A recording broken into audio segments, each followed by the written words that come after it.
Student, कैसे हैं आप सभी। मैं आशीष शर्मा आपका एक बार फिर से स्वागत करता हूं हमारे यूट्यूब चैनल नर्सिंग वाला पर। बच्चों, आज की जो हमारी क्लास रहेगी वो रहेगी ऑक्सीजन थेरेपी। ऑक्सीजन थेरेपी के अंदर हम आज डील करने वाले हैं मेथड्स ऑफ ऑक्सीजन थेरेपी।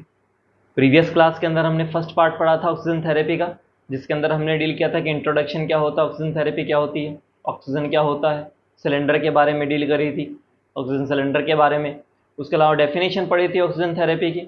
उसके अलावा हमने इंडिकेशंस पढ़े थे कौन किन पेशेंट्स के अंदर हम ऑक्सीजन थेरेपी दे करके चलते हैं। उसके अलावा हमने मेथड्स पढ़े थे। मेथड्स के नाम हमने प्रीवियस क्लास के अंदर पढ़े थे। अब उन मेथड्स को हम डिटेल के अंदर एक एक को क्लासिफाई करते हैं, उनको डिटेल के अंदर पढ़ते हैं। तो स्टार्ट करते हैं।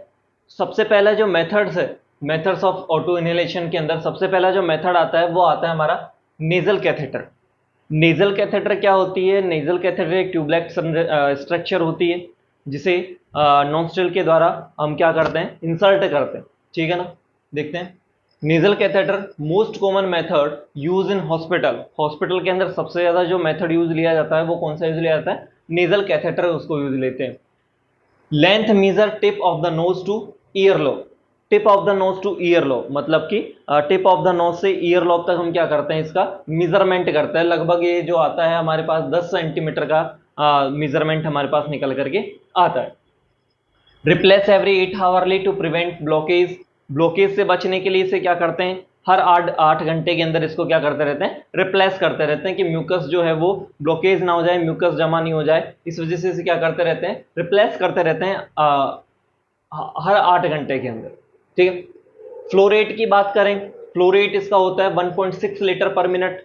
1 मिनट के अंदर जो ऑक्सीजन दी जाएगी वो कितनी दी जाएगी, 1.6 लीटर पर मिनट के हिसाब से। O2 कंसंट्रेशन कितना रहेगा इसका? इसका O2 कंसंट्रेशन रहेगा 22 से 30%। 22 से 30% इसका O2 कंसंट्रेशन रहता है। नॉर्मल O2 कंसंट्रेशन हमने लास्ट क्लास के अंदर पढ़ा था कि नॉर्मल O2 कंसंट्रेशन कितना होता है। तो नॉर्मल O2 कंसंट्रेशन हमारा 80 टू 100% रहता है। 80 टू 100%, 80 से 100% का हमारा नॉर्मल O2 कंसंट्रेशन रहता है। तो उस नॉर्मल कंसंट्रेशन को कंप्लीट करने के लिए इसका जो फ्लो रेट रहता है, ऑक्सीजन कंसंट्रेशन रहेगी इसके अंदर, वो कितनी रहेगी, 22 से 30% इसके अंदर क्या रहेगी, O2 कंसंट्रेशन रहती है। सेकंड बात करते हैं नेजल कैनुला। नेजल कैनुला क्या होता है? 1.5 centimetre long, 2 probes are insert in both nostril.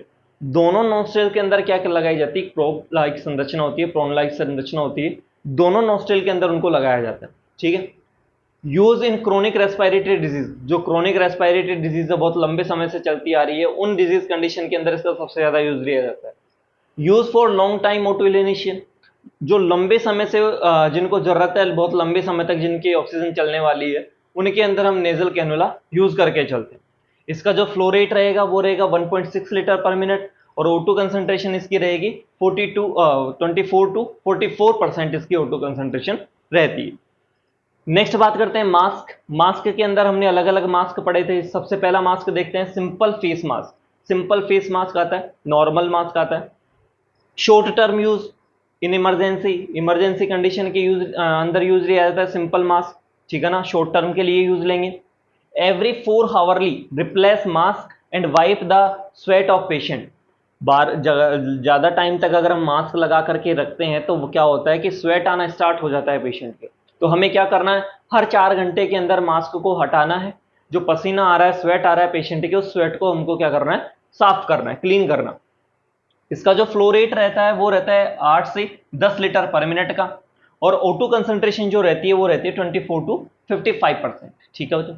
Next बात करते हैं हमारे पार्शियल रीब्रीदर मास्क। पार्शियल रीब्रीदर मास्क क्या होता है? Use when patient have respiratory alkalosis and toxicity. जब पेशेंट के अंदर रेस्पिरेटरी टॉक्सिसिटी हो जाती है तब पेशेंट के अंदर क्या यूज लिया जाता है, पार्शियल रीब्रीदर मास्क यूज हम लेकर के चलते हैं। Mask with reservoir bag which allow 1/3 of excel air to breathe. इसके अंदर क्या होता है, एक रिजर्वायर लगा रहता है। ठीक है ना, क्या लगा रहता है, रिजर्वायर लगा रहता है, which allow 1/3 of excel air to breathe. इसके अंदर जो रिजर्वायर लगा होता है उसके अंदर क्या होता है, जब हम एक्सेल करते हैं, एयर को एक्सेल करते हैं, तो वो जो रिजर्वायर होता है उसके अंदर वो एयर जो है वो कलेक्ट हो जाती है। तो वापस से वो एयर क्या करती है, 1/3 पार्ट उसका वापस से क्या करता है, पेशेंट यूज कर लेता है, इसलिए इसके अंदर क्या लगा रहता है, रिजर्वायर बैग लगा रहता है। नेक्स्ट बात करते हैं, फ्लो रेट कितनी रहती है इसकी, इसकी जो फ्लो रेट रहने वाली है वो रहेगी 6 से 15 लीटर पर मिनट की। O2 कंसंट्रेशन जो रहेगा वो रहेगा 70 to 80% का। नेक्स्ट बात करते हैं नॉन रिवर्जर mask, also known as higher concentration mask, इसे हायर कंसंट्रेशन मास्क के नाम से भी जानते हैं। It is a plastic mask with reservoir bag, इसके अंदर भी एक रिजर्वायर बैग लगा रहता है, ठीक है ना। फ्लो रेट क्या रहता है इसका, 10 से 15 लीटर पर मिनट का रहता है। O2 कंसंट्रेशन क्या रहेगी इसकी, 95 to 100% इसकी O2 कंसंट्रेशन रहेगी, इस वजह से इसको क्या बोल करके चलते हैं, हायर कंसंट्रेशन मास्क इसे हम बोल करके चलते हैं। नेक्स्ट आता है वेंचुरी मास्क। वेंचुरी मास्क क्या है, most accurate O2 concentration delivery system, most accurate, सबसे ज्यादा एक्यूरेसी जो देने वाला मास्क है वो कौन सा आता है, हमारा वेंचुरी मास्क आता है। Use in acute respiratory distress, अगर अक्यूट रेस्पिरेटरी डिसऑर्डर होता है, अक्यूट रेस्पिरेटरी डिस्ट्रेस हो रहा है, तो वहां पे हम क्या यूज लेकर के चलते हैं, वेंचुरी मास्क हमें वहां पे यूज लेना है। यूज इन फ्लो रेट कितना रहेगा इसका, 2 से 15 लीटर पर मिनट का रहेगा। और O2 कंसंट्रेशन क्या रहेगी इसकी, 24 to 60% इसकी O2 कंसंट्रेशन रहने वाली। देखो जो वेंचुरी मास्क होता है ये, इसके अंदर एक अडेप्टर लगा होता है, अडेप्टर जो यूज लिया जाता है वो अडेप्टर कलर कोडिंग के आधार पर यूज लिया जाता है। उसकी जो कलर कोडिंग रहेगी वो क्या क्या रहेगी, blue, white, orange, yellow, red and green, ठीक है ना। इनका सबका जो फ्लो रेट रहने वाला है, जैसे ब्लू का फ्लो रेट रहेगा वो 2 लीटर पर मिनट का रहेगा, O2 कंसंट्रेशन रहेगी वो 24 की रहेगी। व्हाइट का जो कलर कोड, व्हाइट जो कलर कोड का है उसका जो फ्लो रेट रहेगा वो 4 लीटर पर मिनट का रहेगा, O2 कंसंट्रेशन इसके अंदर 28 की रहेगी। ऑरेंज का जो फ्लो रेट रहेगा वो 6 लीटर पर मिनट का रहेगा, O2 कंसंट्रेशन इसकी 31 रहेगी। येलो का जो फ्लो रेट रहेगा वो कितना रहेगा, 8 लीटर पर मिनट का, 35 इसकी O2 कंसंट्रेशन रहेगी। रेड का जो रहेगा वो कितना रहेगा, 10 लीटर पर मिनट का, O2 कंसंट्रेशन कितनी रहेगी इसकी, 40 रहेगी, 40 रहेगी। ग्रीन जो रहता है उसका 12 लीटर पर मिनट का रहता है और O2 कंसंट्रेशन इसकी रहती है 60।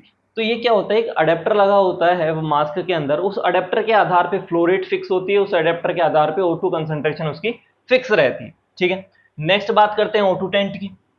Whole body of the patient is covered by a plastic tent, plastic tent लगाया जाता है, पूरी कंप्लीट बॉडी को कवर क्या किया जाता है, कवर किया जाता है। Use for burn patient, burn जो पेशेंट होते हैं उनके अंदर इसको सबसे ज्यादा यूज लिया जाता है। Use to reduce the risk of bed sore in burn patient by increase cellular metabolism. O2 concentration बढ़ाई जाती है, उसके अंदर O2 कंसंट्रेशन कंप्लीट बॉडी को मिलती है, जिस वजह से क्या होगा, बेड सोर प्रिवेंट करेगा, ठीक है ना, बेड सोर नहीं होने देगा पेशेंट के अंदर। O2 tent is sterilize by 2% acetyl acid, acetyl acid के द्वारा, सॉरी एसिटिक एसिड के द्वारा इसको क्लीन किया जाता है। O2 जो टेंट होता है उसको क्लीन किया जाता है किसके द्वारा, 2% एसिटिक एसिड के द्वारा। फ्लो रेट रहेगा इसका कितना रहेगा, 10 से 15 लीटर पर मिनट का रहेगा। O2 कंसंट्रेशन इसका कितना रहेगा, 80 to 90% इसका क्या रहने वाला है, O2 कंसंट्रेशन इसका रहने वाला है। नेक्स्ट मेथड है हमारा हुड मेथड। हुड मेथड के अंदर क्या किया जाता है, ये जो हुड मेथड है ये हम ज्यादातर किसके अंदर देते हैं, use in neonate and infant. Infant बच्चे जो होते हैं जिन्होंने अभी जन्म लिया है, नियोनेट जो बच्चे होते हैं जिन्होंने अभी जन्म लिया है, उन बच्चों के लिए अंदर हम क्या लेते हैं, हुड कैथेटर यूज करते हैं, ठीक है ना, हुड मेथड यूज करते हैं। उसका अंदर क्या किया जाता है, बच्चे का जो सर है वो कंप्लीटली ढक लिया जाता है, एक प्लास्टिक के कवर होता है, प्लास्टिक का बना हुआ एक कवर होता है, उससे पूरी कंप्लीटली उसको ढक दिया जाता है और बच्चे को ऑक्सीजन प्रोवाइड करवाई जाती है। इसका जो फ्लो रेट रहेगा वो रहेगा 10 से 15 लीटर पर मिनट का। तो ये कुछ मेथड है जिनके द्वारा हम ऑक्सीजन जो है पेशेंट के अंदर दे करके चलते हैं। नेक्स्ट बात करते हैं criteria for select the method of oxygen inhalation. Criteria select for the method, हमें क्राइटेरिया कौन कौन से हैं जिनके द्वारा हमें सेलेक्ट करना है मेथड्स को, किनके मेथड्स को, O2 इनहेलेशन के मेथड्स को।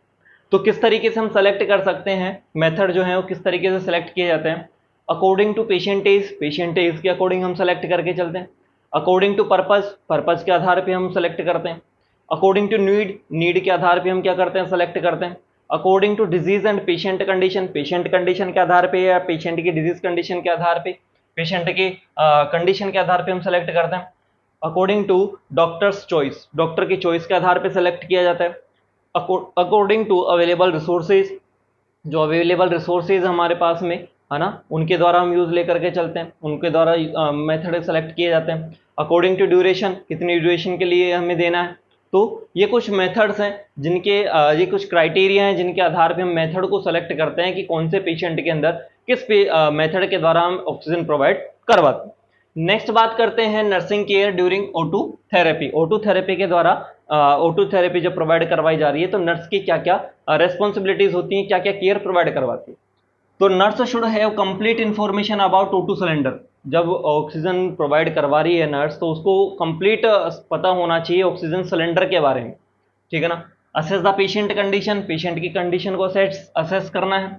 मॉनिटर द फ्लो रेट, जो फ्लो रेट से चल रही है, जो मेथड हमने यूज लिया है उसके अंदर कितनी फ्लो रेट जानी चाहिए उसको मॉनिटर करना है कि उस फ्लो रेट के आधार पे जा रही है या नहीं जा रही है। Provide oral care and nostril care, patient को ओरल केयर प्रोवाइड करवानी है, नॉस्ट्रल केयर प्रोवाइड करवानी है। Provide comfortable position to the patient, patient को कंफर्टेबल पोजीशन प्रोवाइड करवानी है।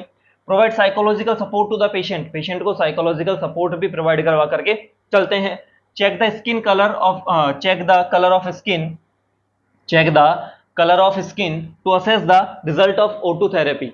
स्किन का कलर हमें चेक करना है। जो इस पेशेंट को हम ऑक्सीजन थेरेपी प्रोवाइड करवा रहे हैं उस पेशेंट की स्किन जो है उसका कलर हमें क्या करना है, असेस करना है, चेक करना है, ठीक है ना। उसके आधार पे हम पता लगा पाएंगे कि ये जो ऑक्सीजन थेरेपी प्रोवाइड करवाई जा रही है उसका रिजल्ट किस प्रकार का है, ठीक है ना। वो कारगर है या नहीं है, या वापस से हमें ऑक्सीजन थेरेपी चालू करनी है या नहीं करनी है, पेशेंट को कंफर्टेबल फील हो रहा है नहीं हो रहा, पेशेंट तक ऑक्सीजन पहुंच पा रही है नहीं पहुंच पा रही। ये सारी चीज हम मॉनिटर करते हैं और इनको डॉक्यूमेंट करते हैं, लिखते हैं हमारे डॉक्यूमेंटेशन के अंदर कि पेशेंट की स्किन का कलर इस प्रकार का है, ऑक्सीजन जो मेथड यूज ले रहे हैं वो हमारा जो सही है या नहीं है, ठीक है बच्चों। तो कुछ मेथड्स हैं और कुछ क्राइटेरिया हैं और कुछ नर्सिंग केयर हैं जो आज हमने इस क्लास के अंदर डील करी, ठीक है। आज के लिए इतना ही, पढ़ते रहे, आगे बढ़ते रहें, ठीक है ना।